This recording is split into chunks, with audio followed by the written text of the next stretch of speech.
The latest consumer price index report by the National Bureau of Statistics has shown that Nigeria's inflation rate reversed back to its pre-December levels after dropping to 15.6% in January 2022.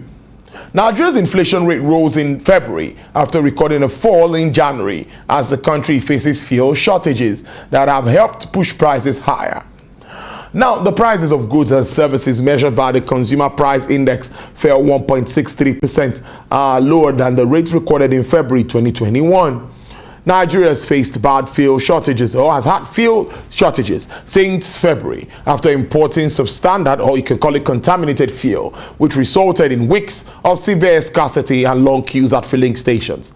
The shortage has seen transport costs rise, thereby affecting goods and commodities.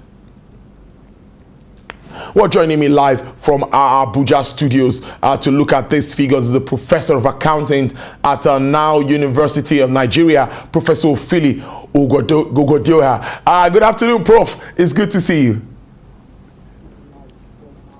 Yeah, good afternoon, Tolu. How are you? Very well, thank you, Prof. Prof, first, 15.70% inflation rate inching higher. Were you expecting this, considering the fact that we knew we had scarcity of PMS, hiking the price of diesel, and other challenges that we face, of course, as a country, not forgetting the global issues? Well, thank you very much for bringing me here, and again for bringing this topical issue on board. Inflation is a problem to any economy. It depletes the economy, it derails the economy, and it also incapacitates the purchasing power of citizens. Nigerian government have been making series of efforts aimed at combating inflation in our economy. Yes, you can recall that at the beginning of last year, which is 2021, the inflation was as high as 18%. And it starts trickling down gradually down to this 15%, 15.7%. That is what we hear from the computation of MBS. However, this thing does not reflect on the real situation in the economy, because the consumer good inflation, and in particular the food inflation, rises almost above, 5% above what we are seeing as our inflation figure. And I always say that this is not good and healthy for the economy, because when you are giving us a figure that is different from what we are seeing in the market, it becomes doubtful. It becomes difficult for researchers to get authentic data to be able to do research. It makes the research we do in Nigeria here different from the research other people do. And I don't know what the world will say about us when we start having this type of thing. I'm saying this because if you check the inflation, if you check the consumer good that you are buying at 300 naira last year, now it's 450 naira. And if you check 450 naira as against 300 naira, you will see that if you compute it, that is 15 over 30, you are getting what? You are getting 50%. Does this 50% in consumer good increase reflect what we are seeing as our inflation figure of 15%? No. I think we should be able to align these two so that even if there are differentials, the differentials will not be too wide for the public to start doubting. So that's the issue. Definitely, even 15% of inflation is going to have drastic effect on the nation, the way it has been having. Because people cannot pay their rents, people cannot buy food stuff to eat, people can hardly pay school fees of their children, because of the economic stagnation. And apart from the economic stagnation that you can't even see job to do, you also see that the inflation is wiping away the little you have for those who are working. Considering Nigeria today that we have around 42.5% of youth unemployment, and we have 22.8% of underemployment. If you join these two together, you are having 65% of people who are not employed, or even if they are engaged in something that cannot give them leverage to live as human beings. So these are the problems that we need to tackle. Because we come out with this inflation of 15.7. What does it signify in us? It signifies that whatever you have before, that it is being eroded by 15%. Instead of an increase or improvement, so where is the development? Where is the economic development? Where is the economic growth when the growth does not touch human beings? Why do we now every time talk about GDP growth? Why we do not compare the GDP growth with the growth of the economy? So that's the worrisome aspect of our nation now. Prof, a good way to start this discussion, but in all of this, we are not insulated from the global issues, and top of it, which is topical, we cannot ignore, is the Russian and Ukraine crisis. That's on one side. We also have interest rate issues, even from the Fed and from the UK and even the United States. We expect a shift when it has to do with interest rates. Commodity prices already on the high side. How do you see all of this shaping Nigeria's economic forecast for 2022? Okay. We can come again with the Ukraine invasion.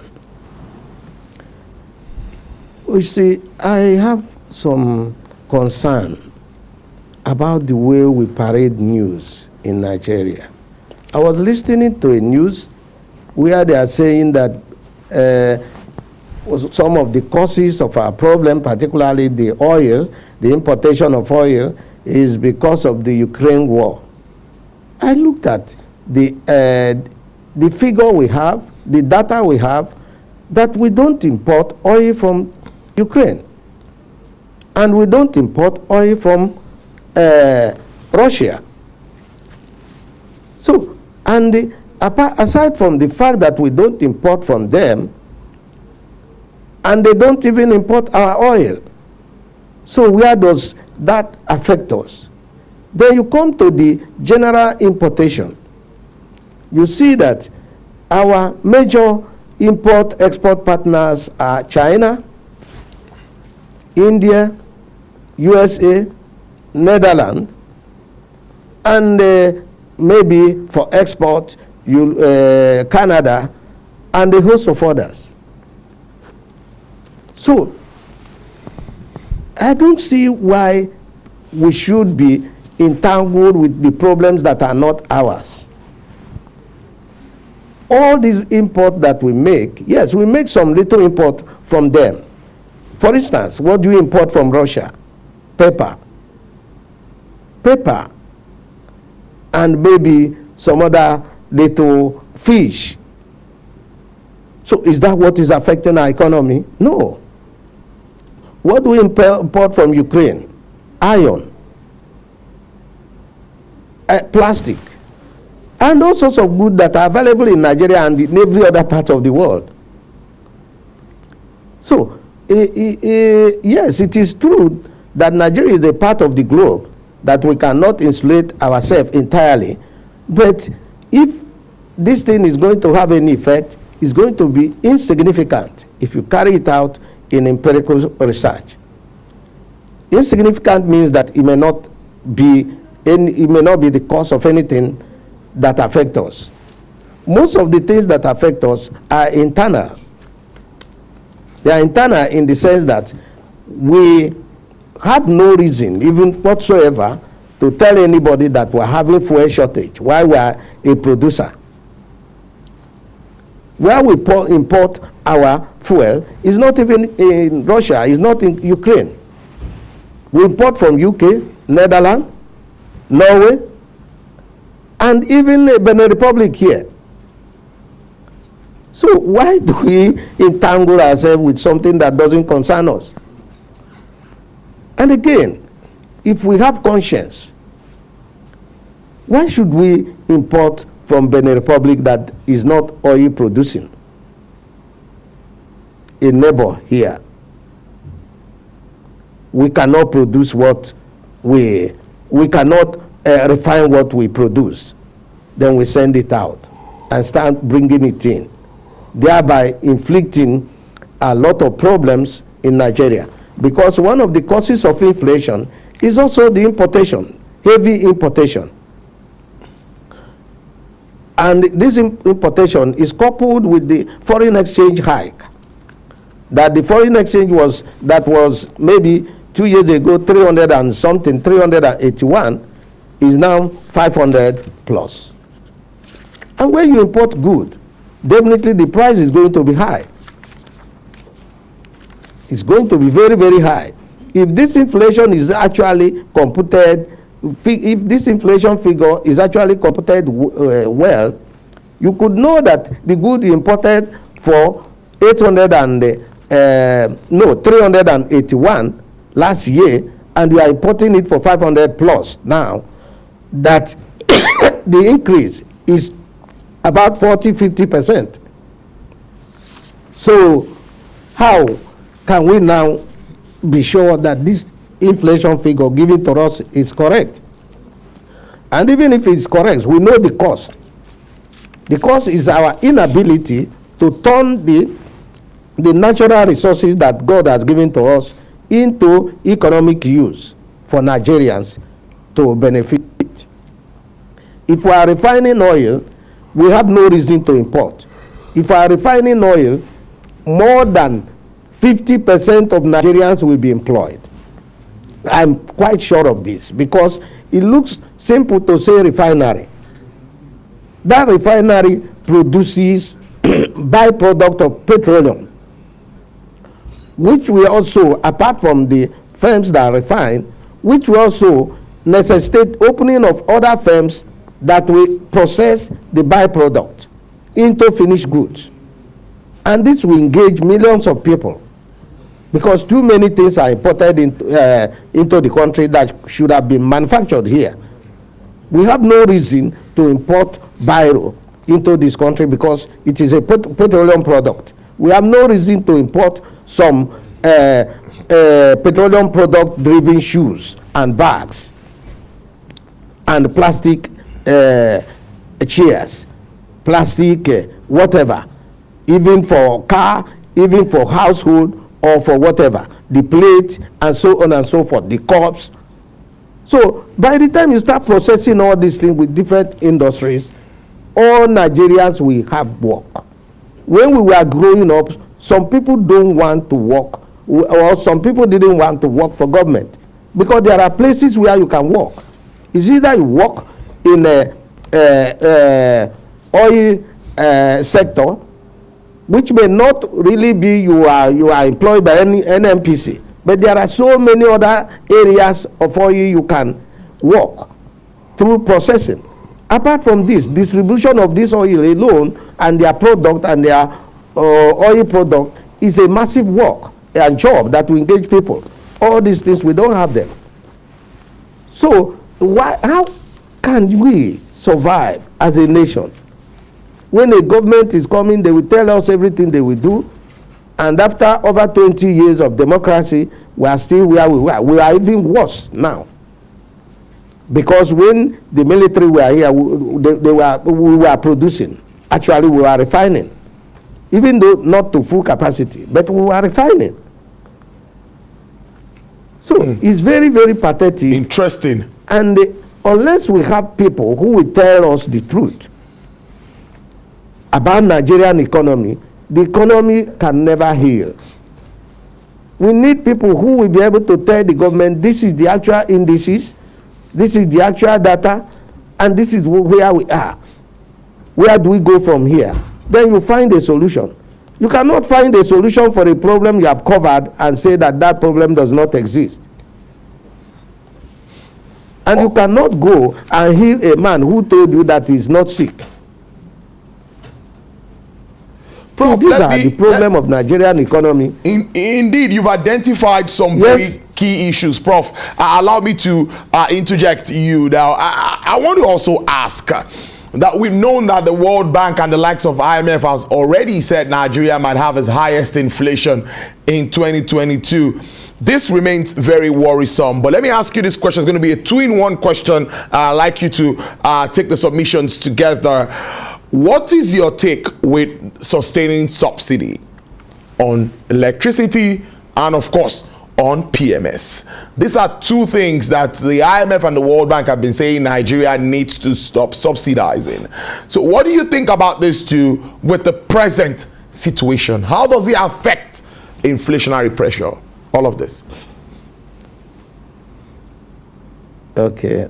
Thank you very much. I want to start with the World Bank advice. Their advice is always good. And sometimes it can also be bad, depending on the angle you are looking at it. Well, I agree with the World Bank in one area, that the inflation will continue to increase in the next few years. Why? Because we are not doing anything to drive down inflation. What can you do to drive down inflation in Nigeria? Inflation occurs when there are too much demand on a particular product. Then the product will be fewer than the demand. So when the demand is high and the product is not meeting up the demand in the public or the demand of the citizen, it causes inflation. Then our own inflation also comes as a result of other things, other facts that we are not even producing at all. So if we are not producing, how do we drive down inflation? We don't produce goods and services. We depend on what other people produce. And again, we depend on the foreign exchange as at that time. The volatility of foreign exchange in Nigeria is not very good for the economy, is not good for the business, and is not good for the citizens. If foreign exchange continues rising, the prices of goods and services will continue rising because we don't produce anything locally here. Even the little thing we assemble here, we get most of the parts from outside. And when you come down here, you look at other things. The few that are producing, we look at other things that are rising. We look at the fact that for you to produce and break even, you are only producing for 8 hours. And you cannot break even if you establish any manufacturing plant with 8 hours. Economy runs for 24 hours in any country. 3 shifts a day. Morning, afternoon, and night shift. And that's how production is done. And that is the type of production that produces in masses, that production that will produce enough to make profit for the owners and also drive down the prices. So, in addition to that, anybody who is producing is generating his own power. He's generating his own power to produce instead of using the power driven by the government, which is always cheaper. Then, coming to the side of power subsidy and fuel subsidy, it's unfortunate that World Bank always give Nigeria some advice that are not okay. And I said it once in one of my interviews, maybe with Arise television. I say it's not all the advice that World Bank gives you that you can take. World Bank input in your economy is advisory. If they advise you what you know is not workable, you don't do it. Because you are the one who knows where it's pinching you.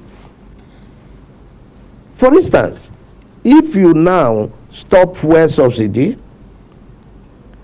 because World Bank said so, is comparing you with other people that produce oil that don't give subsidy, you also forget that there are oil producing nations that pay stipend or salary to every citizen of the nation, whether those people are working or not working. Yes, at least I remember some countries do it and give unemployment this thing. It cannot be benefit, or you call it benefit, or you call it palliative. Every month, at least those who are not working are receiving a minimum of $1,000 because the oil is being produced there, sold at crude, refined, and that oil that is being produced belongs to everybody, both those who are managing it and those who are citizens that are not working. They give to them all this. In our own country, we say a man is receiving 3,000 naira, and from 3,000 naira, he will pay school fees, he will pay rent, he will feed his family. And we now, the little thing he benefit from transport, because the subsidy means hiking of transport. The little thing he will benefit from going to work with cheaper transport will be removed from him.